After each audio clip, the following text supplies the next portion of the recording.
Hadapilah masa depan dengan penuh pengharapan. Masa lalu adalah pelajaran, masa kini adalah kesempatan. Masa depan adalah tantangan, persiapkan diri dengan baik untuk menghadapi masa depan. Tidak ada yang tahu tentang hari esok. Yang pasti ada kesempatan tetapi ada juga tantangan. Pergunakanlah masa remaja dengan sebaik mungkin karena Tuhan selalu menyertai kita. Bagaimanakah perkembangan anak remaja? Saya Friskawati Malolo, ngirim 10/2019 6848 dari kelas F, jurusan Pendidikan Agama Kristen, Fakultas Keguruan dan Ilmu Pendidikan Kristen, Institut Agama Kristen Negeri Toraja, akan mencoba membahas dan menjelaskan kepada kita, semoga bisa bermanfaat. Masa remaja merupakan proses seseorang dalam masa peralihan dari anak-anak menuju dewasa. Dalam masa remaja, berbagai perubahan terjadi pada diri anak sebagai bentuk dari pubertas. Tak heran jika masa remaja adalah fase perkembangan manusia yang paling pesat. Anak di usia remaja juga cenderung memiliki rasa penasaran yang tinggi. Tanpa kontrol yang tinggi dari dirinya sendiri maupun orang tua, hal ini bisa membuat mereka terjerumus pada keadaan remaja atau kenakalan remaja. Oleh sebab itu, penting bagi orang tua untuk memberi perhatian dan pengawasan penuh terhadap anak-anak. Pubertas adalah periode dalam rentang perkembangan ketika anak-anak berubah dari makhluk aseksual menjadi seksual. Kata pubertas berasal dari kata Latin yang berarti usia kedewasaan. Kata ini lebih menunjuk pada perubahan fisik daripada perubahan perilaku yang terjadi pada saat individu secara seksual menjadi matang dan mampu memberikan keturunan. Ini adalah masa metamorfosis anak menjadi orang dewasa, bukan lagi anak-anak namun bukan juga orang dewasa. Ciri-ciri masa puber. Yang pertama, periode tumpang tindih, yaitu masa puber harus dianggap sebagai periode tumpang tindih karena mencakup tahun-tahun akhir masa kanak-kanak dan tahun awal masa remaja. Yang kedua yaitu periode yang singkat dibandingkan dengan banyaknya perubahan yang terjadi dalam maupun di luar tubuh. Masa puber relatif merupakan periode yang singkat sekitar 2-4 tahun. Anak yang mengalami masa puber selama 2 tahun atau kurang dianggap sebagai anak yang cepat matang, sedangkan yang memerlukan 3-4 tahun untuk menyelesaikan peralihan menjadi dewasa dianggap sebagai anak yang lambat matang.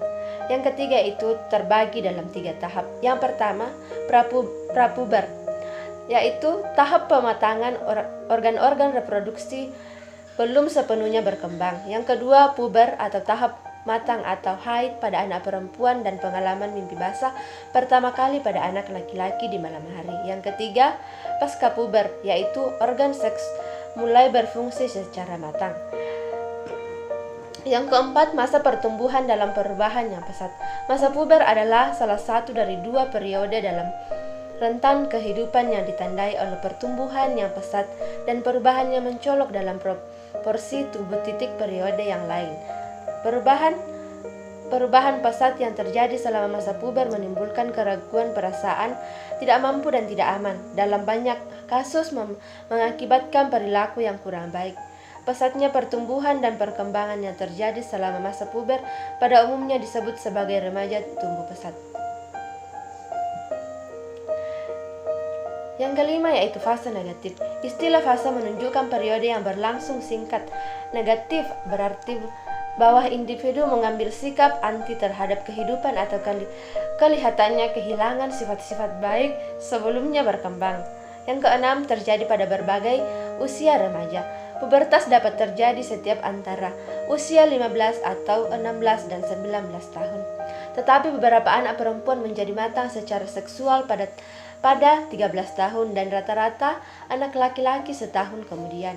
Yang ketujuh yaitu variasi pada usia saat terjadinya pubertas dan dalam waktu yang diperlukan untuk proses ini menimbulkan banyak masalah pribadi maupun sosial bagi anak laki-laki dan anak perempuan. Perbedaan dalam saat ini dimulainya masa puber inilah yang menjadikan periode ini merupakan salah satu periode yang sangat sulit sekalipun periode ini sangat singkat.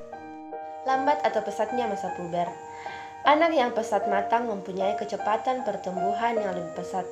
Periode pertumbuhan dipercepat, demikian pula periode berhentinya. Pertumbuhan anak mencapai kedewasaan dengan sangat cepat. Terdapat perkembangan organ-organ seks dan perkembangan tulang lebih cepat dari rata-rata.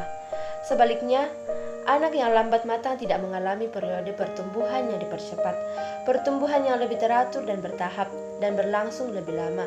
Organ-organ seks berkembang lebih lama dari rata-rata dan perkembangan tulang juga lambat. Akibat perubahan pada masa puber, perubahan fisik pada masa puber mempengaruhi semua bagian tubuh, baik eksternal maupun internal, sehingga juga mempengaruhi keadaan fisik dan psikologi remaja. Meskipun akibatnya biasanya sementara, namun cukup menimbulkan perubahan dalam pola pikir, sikap, dan kepribadian. Akibat terhadap keadaan fisik, pertumbuhan yang pesat dan perubahan-perubahan tubuh cenderung disertai kelelahan, kelesuan, dan gejala-gejala buruk lainnya. Keadaan ini seringkali semakin memburuk dengan meningkatnya tugas-tugas dan tanggung jawab justru pada saat individu tidak dapat melaksanakan dengan baik. Sering terjadi gangguan pencernaan dan nafsu makan kurang baik. Anak prapuber sering terganggu oleh perubahan-perubahan kelenjar, besarnya dan posisi organ-organ internal. Perubahan ini mengganggu fungsi pencernaan yang normal. Anemia sering terjadi pada masa ini, bukan karena adanya perubahan kimiawi dalam darah, tetapi kebiasaan makan yang tidak menentu yang semakin menambah kelelahan dan kelesuan. Selama awal periode haid, anak perempuan sering mengalami sakit kepala, sakit punggung, kejang, dan sakit perut, yang diiringi dengan pingsan, muntah-muntah, gangguan kulit, dan pembekalan tungkai kaki dengan pergelangan kaki. Karena ini timbul rasa lelah, tertekan, dan mudah marah. Titik kuat kalau haid, sakit anak laki-laki perempuan dari waktu ke waktu mengalami keadaan tidak enak, sering dan kerasnya penderitaan ini sebagian besar bergantung pada pesatnya perubahan yang terjadi dan keadaan kesehatan pada masa puber dimulai. Meskipun masa puber dapat dianggap sebagai usia sakit-sakitan pada saat individu belum normal, namun relatif hanya sedikit penyakit khas timbul dalam periode ini.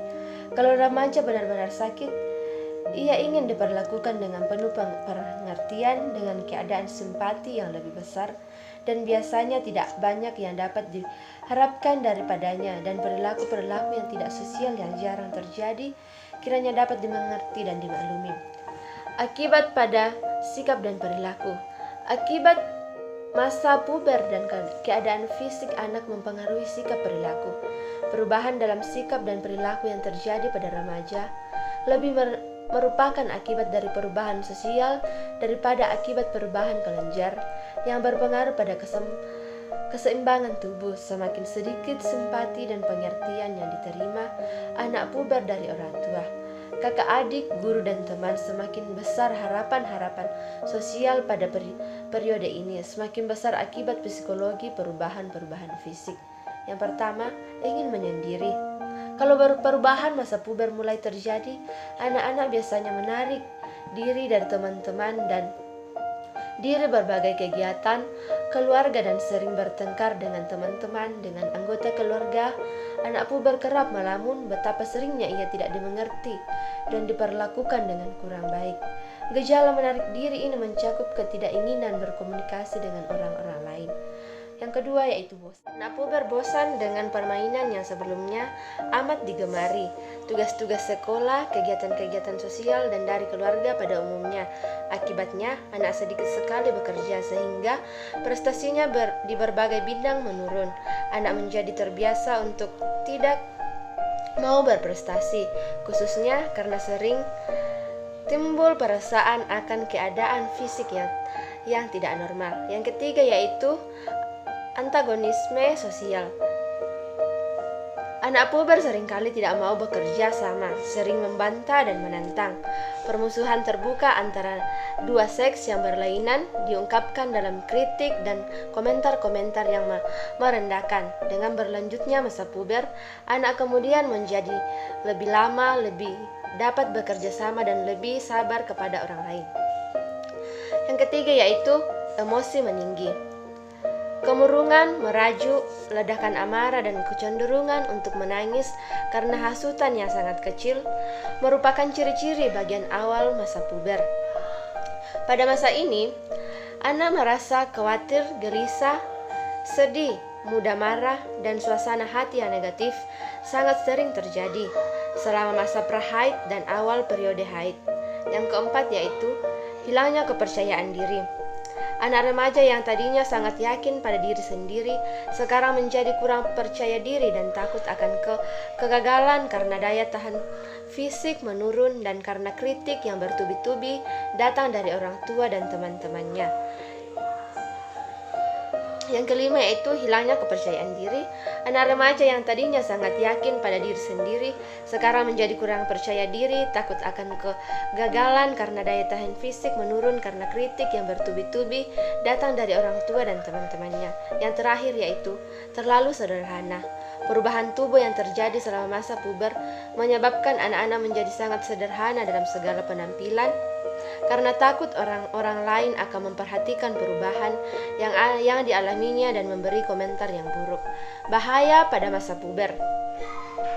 Bahaya pada masa puber pada umumnya gawat, terutama karena karakter jangka panjang. Bahaya ini bertentangan dengan tahap perkembangan yang terdahulu, di mana bahayanya sendiri yang lebih penting dibandingkan dengan akibat jangka panjangnya. Seperti halnya dengan akhir masa kanak-kanak, bahaya psikologis lebih banyak dan akibatnya lebih luas daripada bahaya fisik. Selanjutnya hanya sedikit anak puber yang terpengaruh bahaya fisik, sedangkan semua anak puber terpengaruh oleh bahaya psikologis meskipun dalam tingkat yang berbeda. Yang pertama yaitu bahaya fisik. Meskipun sebagian besar masa anak puber secara fisik tidak merasa normal, namun penyakit yang aktual tidak banyak dialami anak dalam periode ini dibandingkan dengan periode-periode sebelumnya. Tingkat kematian juga rendah pada anak puber. Bahaya fisik utama masa puber disebabkan kesalahan fungsi kelenjar endokrin yang mengendalikan pertumbuhan pesat dan perubahan seksual yang terjadi pada periode ini. Kekurangan hormon pertumbuhan.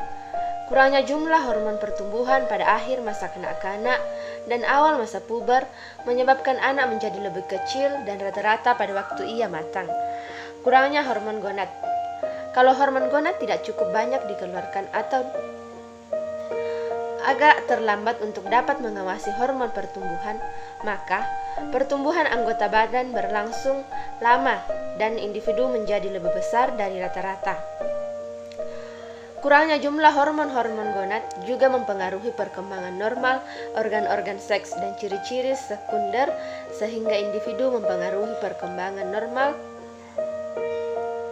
organ-organ seks dan ciri-ciri sekunder sehingga individu tetap kekanak-kanakan atau mengambil ciri-ciri lawan jenis bergantung pada kapan terjadinya gangguan dalam siklus perkembangan. Persediaan hormon gonad yang berlebihan.